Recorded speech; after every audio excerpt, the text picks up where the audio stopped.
Konnichiwa buddies, nandito na tayo sa Davao, malapit sa airport. Mabiyahe tayo mamaya, mag-airplane tayo patungo sa Naiya. Stopover muna tayo dito sa McDonald's.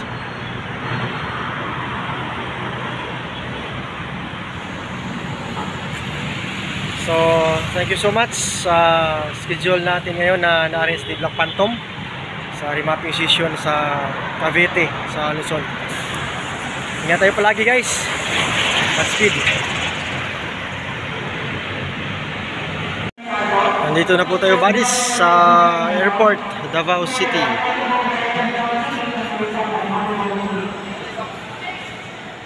Ito yung airport nila buddies.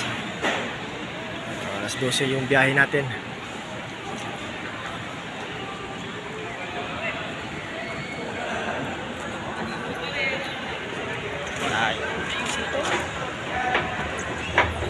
Okay. So, ito yung domestic flight dito, patas.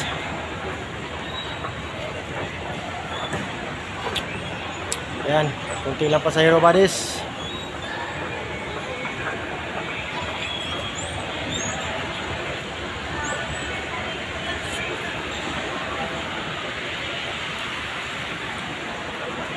So, see you soon.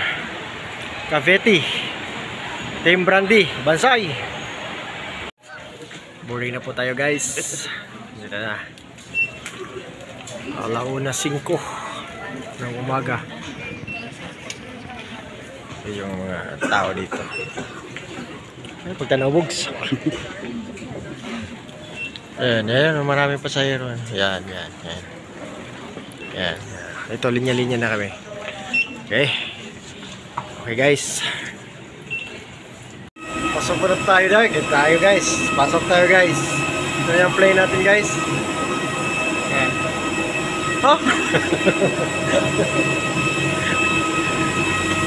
Ayan guys, dito na tayo sa plane.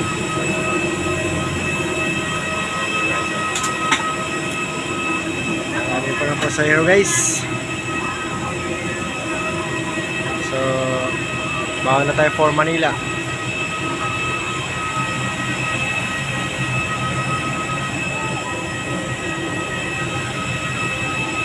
Thank you guys.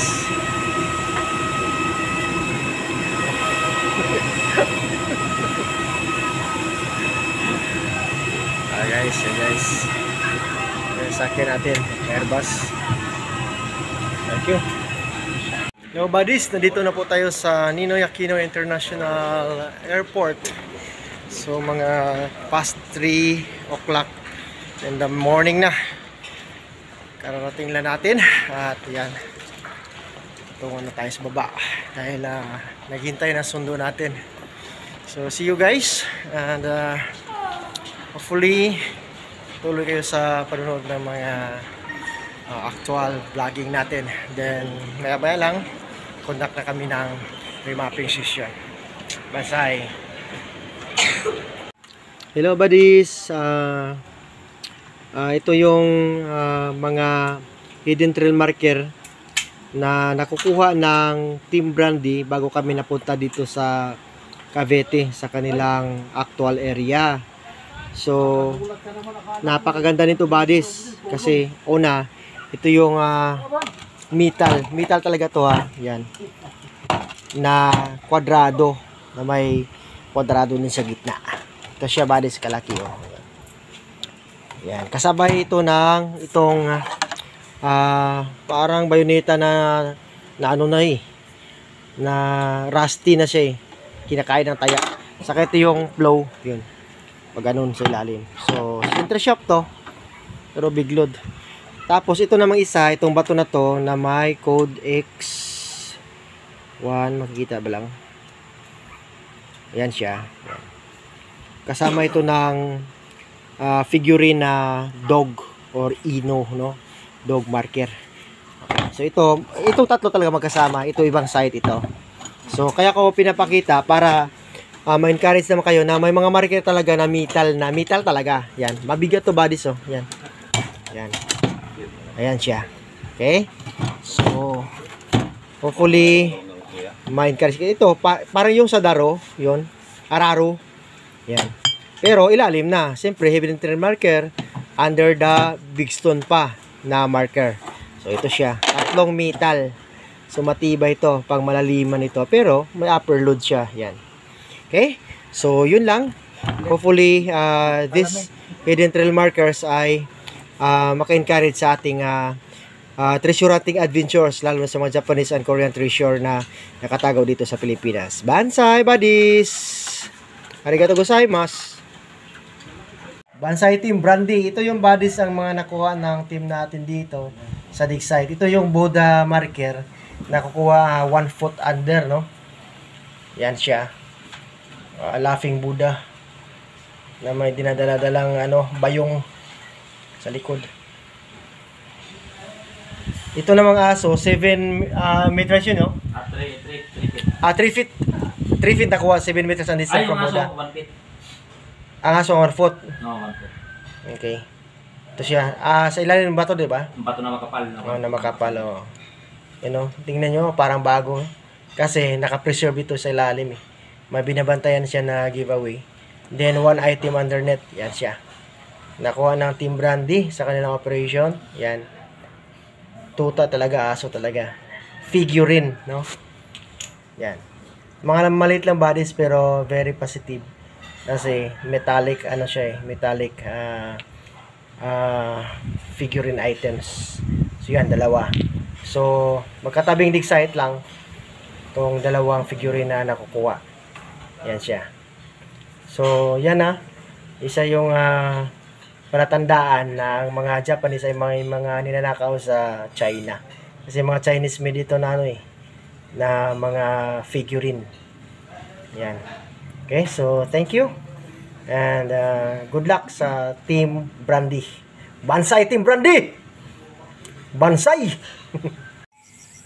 Konnichiwa, buddies. This is Chris Sniper. At nandito tayo ngayon sa actual remapping, no? So, we are traveling from Mindanao to Luzon. At ngayon, kasama natin ang team dito sa Cavite, no?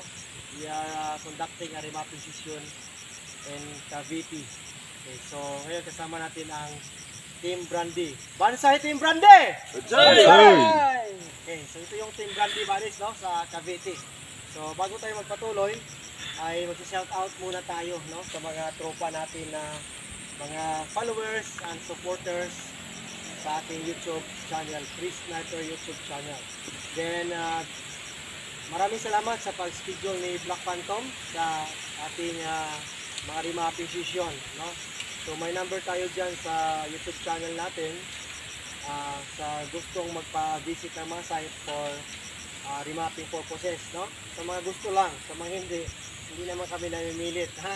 Yung sa mga tropa lang na mga friend natin. So, from Luzon, Visayas and Mindanao, we are conducting a remapping session para makatulong tayo sa mga team na gustong mag full blast operation. Dahil ang proper procedure ay dapat nakaremap muna ang site bago maghukay, din bago tayo mag-finance ng project para sigurado tayo, ha? Okay. So, shout out sa mga katropa natin. Unang-una, shout out kay brother Niel Leon Sugasoy sa Hagna Bohol. Bro Niel, see you soon, no? Diyan sa Hagna Bohol. Shout out sa iyo. Then, shout out kay Vincent J. Branzuela sa Baongon. Kumusta, brother J, sa Baongon? Kay Buddy, no?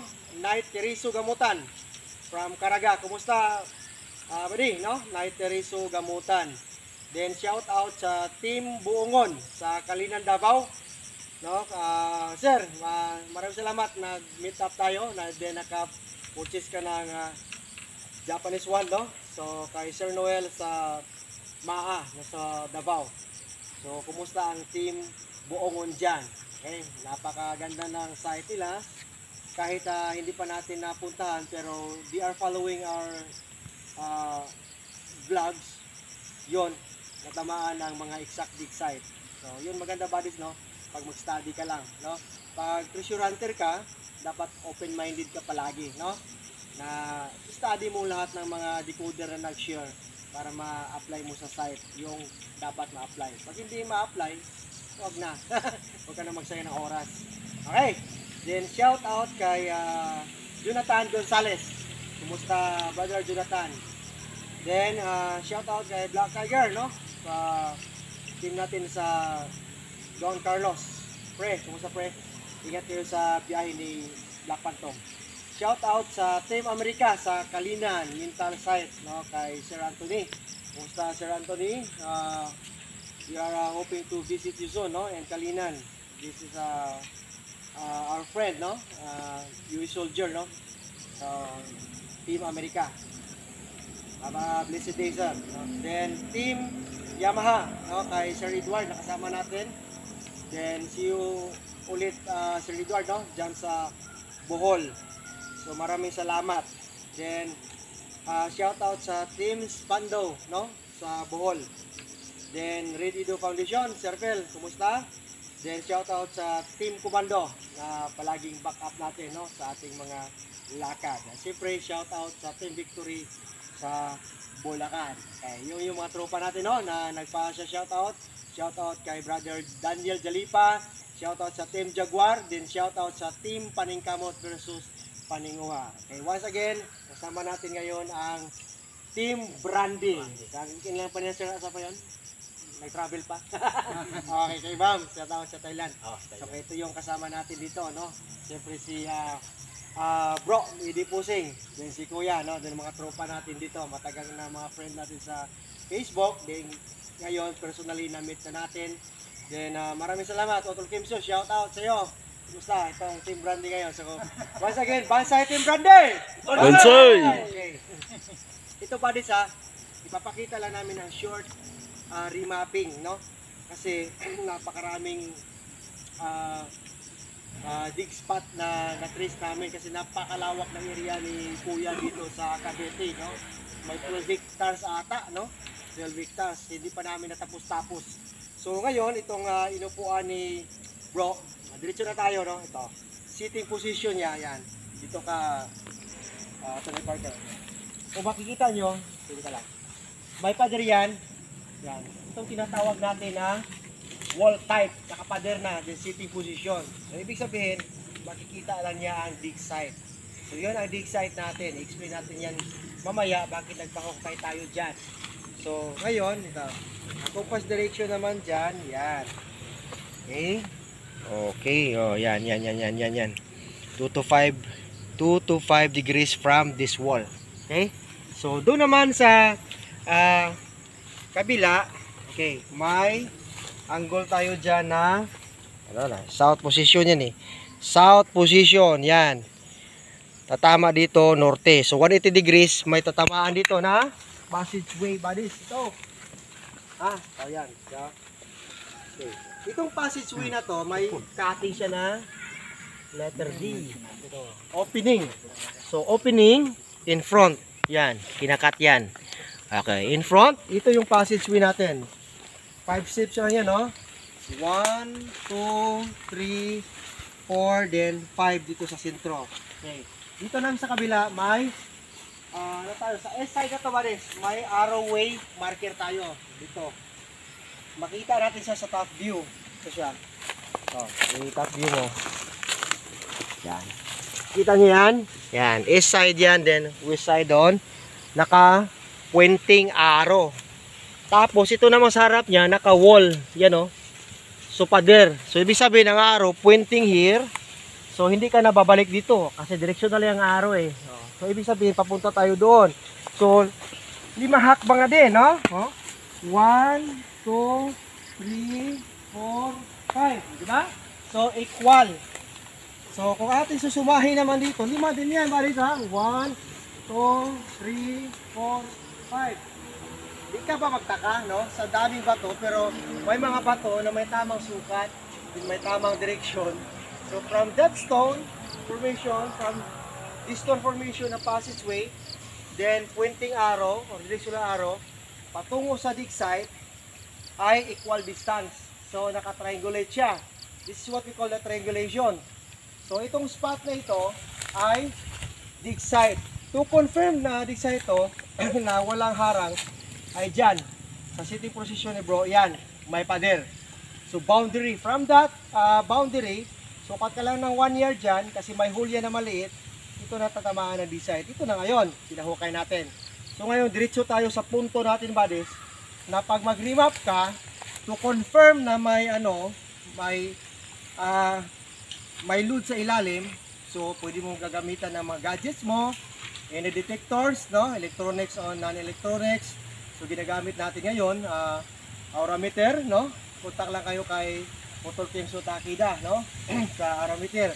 Sa Japanese one din, pwede din. Then may Japanese one tayo, no, na may number tayo dyan sa YouTube natin, sa screen. Contact lang ang number para ma-access kayo ni Black Phantom pag gusto nyo mag-purchase. Yun ang pan-checking natin, no, para may alam tayo sa dimension. So ngayon, to confirm na ito ang rig site, pinahukay natin. Malit lang, buddies. Pero ang standard sa full blast operation, dapat 5x5 ha. Nakita nyo naman sa mga previous videos, no. Ito, pinahukay natin kasi medyo hapon na. May flight pa tayo. Bukas.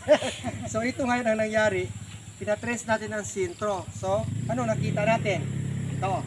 Nakita muna natin ang tamago. Ito yung tamago na kulay. Okay. Kulay red. Or red tisa. Pero tamago ang forma, no? So, centering. Tapos may puti. Magsasama talaga yung pula at puti. Okay. Wait lang, focus. Okay? Thank you. Ano pa? May uling eh. Sa 1 foot pa lang, lumabas itong mga uling. Ayan. Okay. So dito naman, buddies, ito nung hinari. May bato.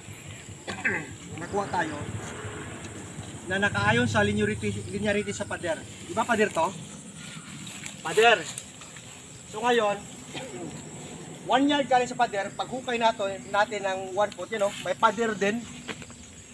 So ito sinasabi ko na anong makikita natin sa taas ay makikita din natin sa ilalim to confirm na this is the exact dig site. No? Kasi tingnan yung plastada, hindi naman normal yan eh. Kung may pader dyan, ay talagang pader din. Okay. So ngayon, nilagyan pa ng dalawang bato na cutting stone. Ang isang cutting stone, may metal element yan. Okay, so entrance. Then ito siya pointing sa pader. So lock point ang pader. May lock point din na bato dito. Then titingnan natin formation. Ito yung tinatawag natin na formation na bato. Yan. Slash, slice, then kanto ng bato. Ito yung tinatawag sa kanji pa na shieta. Ganito formation ba dito? Parang letter K lang. Na? Tawag niyan shieta, meaning under. So, ibig sabihin, dito tayo mag-underleft digging, vertical shaft. Kasi walang tunnel marker, walang tunnel to bodies. Andyan ang creek. Napakalapit natin sa creek. So, ibig sabihin, talagang vertical shaft, sintro ang hukay. So, confirming na andyan ang shieta formation ng bato. Then, andito ang tinatawag natin na red tamago. Ayan. Para maniwala, kasi hindi sila maniwala pag walang tato. Yan, may tato na, no? Itlog, no? Okay, yan, buddies. Saka ang team na ito, no? Okay, thank you. Ang team na ito, magsama yung pula at puti, Ang team na ito, makikita nyo, yan. Yung unang video na yan, na pinapakita namin yung ano ba yun? Dog, no? O ino. Yung aso na figurine. Okay. Saka yung Buddha. Kung titignan nyo, baka sabihin nyo bago lang yan. Hindi. Itong team natin, sila mismo nakakuha. No? Ito pa si Buddha nakakuha mismo ng dog figurine. Ang Buddha, ito pa rin? Siya pa rin. Imagine. Totoo yan, buddy, hindi yan galing sa junk shop. Or sa yun, nagbibinta ng Japan surplus, hindi. Galing talaga yan, kasi binibidyo kaya yan, nauna na video. Galing talaga yan ang aso sa malaking bato na pinapatong sa malaking bato din na boulder, sa gitna siya. Diba? Oo, nakapalaman. Oo, nakapalaman. Then pangalawa ay yung Buddha sa 7 meters yun, ang distance. Doon naman sa dig site yun nakuha. Okay? So yun, buddies. So kaya kung titingnan natin, napaka-legit na marker na nahukay talaga sa big site. Figurine talaga. So imagine, talagang mamangha ka bakit andyan. So ito ang explanation yan. During the World War II and before the World War II, no? Niraransak na ng mga Japanese ang China, kinuha ang lahat ng items, gold, saka mga figurine, kahit ano pa, pati mga Buddha nila, antique items yan, kinuha. Saka, yon sinali dito sa Bari Treasure nila sa Pilipinas, kaya makikita tayo ng mga figure na ganyan. So, hopefully naintindihan nyo, then, maka-encourage ito sa inyo na mayroon ganyan na talaga ng mga markers. At dito sa Rima Acquisition naman na ito, yan, bakit magtaka kayo may tubig ha? Talagang kumukuha kami ng tubig sa creek para malinisan, para makita natin ang formation ng bato na pader sa taas at pader sa baba, yung formation ng bato. So yun lang, hopefully makatulong itong kunting vlog namin para magka-idea din kayo sa mga tinatawag natin na remapping, then mag-conduct ng proper and full blast operation. So yun lang buddies, maraming salamat dito mga katropa natin. No? So thank you so much sa team natin sa Cavite, no? So kasama natin si, maraming salamat Team Komando, no? Okay? Then Tony Parker, thank you so much. Then siyempre ang Team Brandy, thank you so much. Arigato gozaimasu. Bansai Team Brandy. Bansai! Okay.